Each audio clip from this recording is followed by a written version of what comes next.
Olá pessoal, sejam todos bem-vindos ao canal Papo Linguístico. Hoje nós vamos discutir sobre regras de pontuação. A gente sabe que a pontuação é uma pedra no sapato de muita gente quando vai escrever textos. E a vírgula é a principal inimiga daqueles que não se sentem seguros no momento de pontuar os seus textos. Mas eu hoje neste vídeo vou tentar ajudar vocês a vencer esta dificuldade.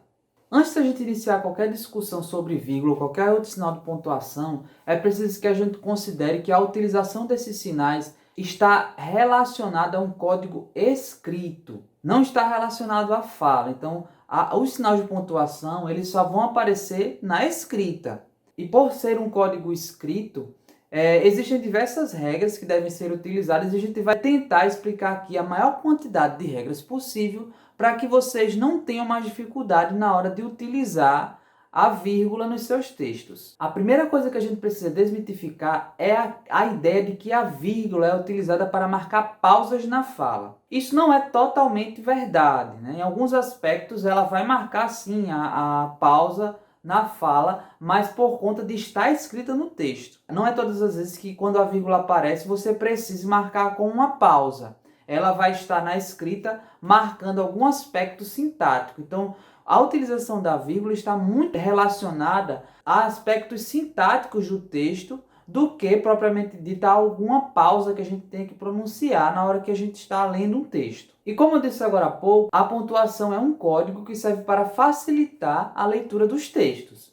E para a gente compreender um pouco como funciona esse código, é preciso que a gente leve em consideração como é que as palavras, como é que os elementos do texto se organizam dentro do período. Ou seja, é preciso que a gente saiba um pouco da sintaxe dos textos. É preciso que a gente entenda o que é um sujeito, o que é um predicado, o que é um complemento verbal, o que é um complemento de um substantivo, de um adjetivo. Mas o que é que seria sintaxe? A sintaxe, basicamente, é a organização das palavras em um texto. Como é que elas aparecem, quais são as funções que elas desempenham dentro de um período. Mas não se desespere, nós teremos um vídeo explicando detalhadamente cada uma das funções sintáticas, na verdade serão vários vídeos, para que vocês entendam isso de uma maneira mais simples. Por enquanto a gente vai tratar de uma forma bem superficial quais são os elementos sintáticos. Se você já conhece, vai ficar muito mais fácil de você compreender. Mas o que é que faz a vírgula? De uma maneira geral, ela pode assinalar a inversão da ordem direta de uma frase, a intercalação de elementos que interrompem a leitura daquilo que a gente diz, a omissão de certos elementos que não estão presentes no texto, e em alguns casos ela dá ênfase a algumas partes do texto. Mas nesse vídeo a gente vai se concentrar apenas naqueles casos em que a gente não utiliza vírgula. Nos próximos vídeos nós vamos tratar dos casos em que a vírgula aparece e por que nós devemos utilizá-la. Por isso a gente vai começar com algumas regras básicas. E a primeira delas é que a gente não pode, em hipótese alguma, separar o sujeito do seu predicado.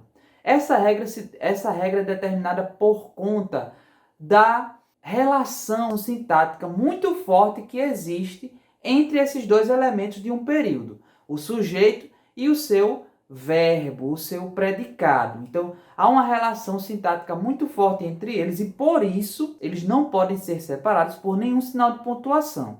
Vejamos estes exemplos.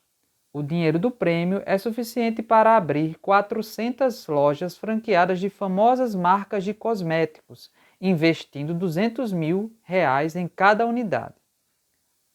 Governo entrega vídeo de reunião ministerial ao STF. Depoimentos dos ministros militares estão marcados. Veja que no primeiro exemplo, entre o sujeito o dinheiro do prêmio e o verbo é, não há vírgula separando estes dois elementos. A mesma coisa acontece no segundo exemplo. Em governo entrega, o sujeito governo não está separado do verbo entrega. No terceiro exemplo, também não ocorre a separação entre o sujeito depoimentos dos ministros militares e o verbo estão. É importante que você lembre que normalmente os falantes de língua portuguesa organizam as orações a partir da seguinte estrutura: sujeito, verbo, complementos e adjuntos, caso eles apareçam. Mas, mesmo que o sujeito não esteja aparecendo em primeiro lugar, a vírgula também não aparece. Mesmo que o sujeito esteja deslocado no meio ou no fim da frase, ele não pode, em nenhuma situação, ser separado do seu verbo, do seu predicado. Vamos observar novamente o segundo exemplo, mas com o seu sujeito deslocado. Estão marcados depoimentos dos ministros militares. Veja que agora o sujeito está no fim da frase, mas mesmo assim não há separação por nenhum sinal de pontuação entre o predicado e esse sujeito. Francisco, como é que eu vou descobrir qual é o sujeito de uma frase, de uma oração? Vou dar uma pequena dica que facilita o processo de identificação do sujeito de uma frase. Quando você tiver uma frase, é preciso que você localize o verbo e faça as perguntas quem ou o que a esse verbo. A resposta dessa pergunta vai ser o sujeito dessa oração.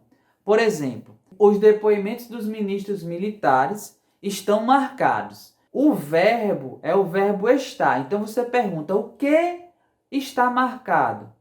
Aí a resposta será os depoimentos dos ministros militares, que é o sujeito dessa oração. Então, com essa regrinha básica, com essa dicasinha básica, você consegue identificar qual o sujeito das orações que você está analisando.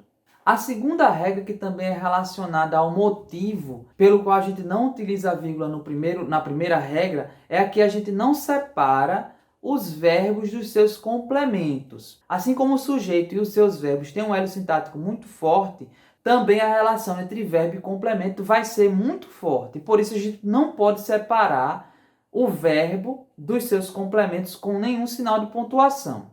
Para exemplificar essa regra, vejamos os seguintes exemplos. Governo entrega vídeo de reunião ministerial ao STF e International Board aprova 5 mudanças por jogo. No primeiro caso, nós temos o verbo entregar e 2 complementos. Vídeo de reunião ministerial e o segundo complemento ao STF. Veja que nos dois casos não há separação entre o verbo e esses 2 complementos. No segundo exemplo, nós temos a forma verbal aprova e o complemento 5 mudanças. Veja que aí também não há separação por vírgula entre esse verbo e o seu complemento. A terceira regra, que você não usa vírgula, é entre termos que complementam outras palavras que não sejam verbos, como substantivos e advérbios, por exemplo. São os chamados complementos nominais. Ou seja, se um substantivo precisa de um complemento, esse complemento não pode ser separado desse substantivo por nenhum sinal de pontuação, inclusive a vírgula. Assim como também se algum advérbio precisar de um complemento, também esse complemento não pode ser separado desse advérbio. Para isso, nós vamos ver o seguinte exemplo.